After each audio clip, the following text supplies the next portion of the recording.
Hello, Mr. Moses B. Atta. I call you the man of wisdom. Indeed, you are the man of wisdom. I want to say thank you so much for the powerful words and revelations shared on the science of a successful system, especially the part you spoke about not speaking evil and badly about people in power ahead of you, your bosses, when there is misunderstanding. So a few weeks ago, I came to you with a problem which I was facing within my family business, and you helped me out. You listened to me and you gave me a few advices. But upon hearing your recent video and watching the video, I got a different perspective on how to deal with such situations, how to go about it, and not to commit myself by speaking evil or badly to justify a point which is going to affect me in the long run. Thank you very much, Mr. Moses Biyata, the man of wisdom. Really appreciate your word and keep doing good. God richly bless you. Hello family, my name is Moses B. Arthur and welcome to my YouTube channel. Today I will be talking about Science of a Succeeding System Part 2. If you have been following my content that I've been sharing on this channel, you'll know that I did the first one, Science of a Succeeding System Part 1. And so if you haven't watched that video yet, I want you to take some few minutes of your time to go back and watch Science of a Succeeding System Part 1. I drew inspiration from the scriptures where the Queen of Sheba had gone to see King Solomon, and today I will be talking to us again on Science of a Succeeding System Part 2, right from my book, my second book, Understanding Systems Thinking, the Modern Art of Building Learning Organizations. If you have not read this book as a business person, you are missing out on some goodies. It took me 4 years to put together the contents of this book. 4 years, traveling Nigeria, Dubai, South Africa, Kenya, to put together the contents of this material. And so far, as I speak to you right now, this is my best body of work I have put out there so far. And so I wrote this book and then I put it into various parts. And so a little bit of reading from it, you'd see that part 1 says how our actions create our reality. Chapter 1 says, give me a place to stand and a lever long enough and I'll move the world, which was a quote from Archimedes. I drew inspiration from that to write. Chapter 2 says the 7 learning disabilities of any organization. Chapter 3 is prisoners of the system or prisoners of our own thinking. Then we move to part 2 of the book. Part 2 says the 5D, the pulse and cornerstone of a system. Chapter 4 under that is the 11 ordinances of the 5 disciplines. So the 5D, the 5 disciplines. You want to find out what are the 5 disciplines that I talk about in this book. Then chapter 5 is a mind shift, seeing the world anew. Chapter 6 is the art of seeing the forest and the trees, one of my favorite chapters. Then there's part 3 of the book, which speaks of Science of a Succeeding System. And for me, Science of a Succeeding System comes from just 4 things: personal mastery, team learning, mental models, and shared vision. Personal mastery, team learning, mental models, and shared vision. These 4 for me defines the science of a succeeding system. So I talk about that in chapter 7, 8, 9, and 10. So I'm going to pick each and every one of them and delve just a little bit deeper into it and how this affects the building of an organization. And there's the last part, which is part 4, which I talk about no business as usual. It focuses on the art of selling yourself.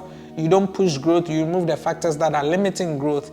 And chapter 13 says ending the war between work and family.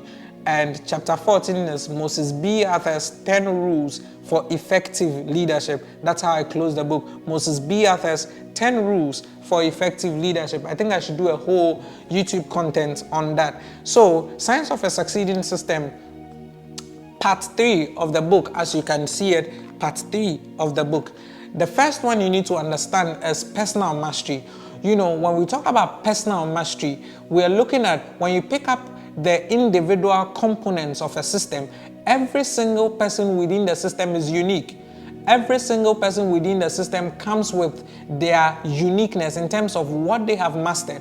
So you pick up a football team, for instance, or a basketball team, for instance, and in a football team, nobody is playing the same position. Everybody is playing different positions, all towards one goal. So the guy who is the striker has mastered what it means to score goals, and the guy who is the defender has mastered protecting the ball from entering, protecting the opponent's ball from entering his goalpost. So every single person has what they have mastered to bring together the holistic vision of achieving maybe a tournament cup or something, you know. So when it comes to the components of building an organization, the first thing you need to look at is the personal mastery of the people. That is how you put together a team. So that is how you assemble an Avengers. Every single person in there has what they have mastered. That is personal mastery.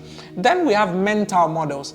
I believe that when it comes to building an organization, the mental models that operate in the organization is important. When we say mental models, we're basically looking at the pictures, the mental pictures, the people that are building the organization together with you, the founder, how they think, what vision you have even set out for them. All of these things are mental models. Very, very important. And I have always said that when it comes to doing things in a business wise, if your mind has not conceived it, it cannot be pulled into reality. And so your mental models as an organization is important. As a leader, when you sit to talk to your team, what vision do you cast to them? What seeds do you sow in them by means of the words you speak? When you people have time to learn together as a team, which will lead me to the next principle or the next structure for building a system, is team learning. When you meet, what do you feast on? So team learning is the next model. I touch about it extensively in the book. You know, team learning. How do you make sure that everybody is producing the same harmony like an orchestra would have done? How do we make sure that we are all vibrating at the same frequency as a system or as a team? Then there's the last one, which is shared vision, which is one of my favorites because I cover a number of things when it comes to shared vision in this book, Understanding Systems Thinking. Now, in shared vision, for me, it had always hit my mind, and I used to wonder, how come the cleaner at NASA would say, I am here to take people to the moon, yet all the person is there to do is to clean? And you see, shared vision is when one person's vision has moved from him and has been embedded in the hearts of others, you know, such that they eat, live, breathe as though it was the founder themselves. They do things as though they are the founders themselves. It's left one person and has become something that is holistic, because the people in there understand that even if I am a cleaner in this company, something as little as my cleaning affects the overall holistic vision or the overall holistic plan of building the company. So I hope that you understand and you begin to implement processes that enable mental models, personal mastery. And so right here in building my organization, one of the things that I've put in place is our constant webinars that enlightens us, our constant meetings where we meet to learn, our constant working enabled environment that makes sure that everybody is flourishing in what they have mastery about or in what they have mastery over, to make sure that at the end of the day, we are all accomplishing that shared vision. And so it's important that you begin to lay those blocks and systems in place to make sure that your business is thriving on the right principles and on the right models. So science of a succeeding system, it is a discipline that you want to really pay attention to. And so this is the book. If you do not have a copy, you can visit www.mosesbarthur.com to grab a copy globally. Or you can send in a DM, a message to any of my socials that are showing in the video, and we can arrange for a copy to be sent to you. A copy of this book is 60 Ghana cedis. A copy of the book is 60 Ghana cedis, and it's $10 on the international market. If you are within Ghana, it costs as little as 60 Ghana cedis and $10 on the international market. So I hope that you grab a copy of this awesome book that I put out there. And this year I'm excited to let you know that my third book, The 7 Universal Currencies for Leveraging Anything in This World, will be out. And it promises to be another blockbuster, because It has depth, it's rich with knowledge, it's rich with life principles and nuggets that will help you leverage and become a master at life. And so I hope that this content blessed you. Like, share, and comment in the comment section. And do subscribe to this channel. My name is Moses B. Arthur. Love and light. Cheers.